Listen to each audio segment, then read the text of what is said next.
Hello, this is Steven with Budget Blinds. Here's a quick rundown as far as how we use the extension pole for the Norman PureVu Honeycomb top down bottom up.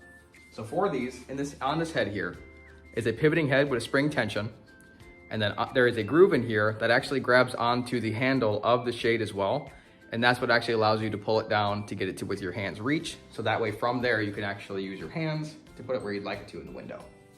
So again, that comes up and latches onto the handle to where you can grab it, set the bottom bar wherever you'd like it to.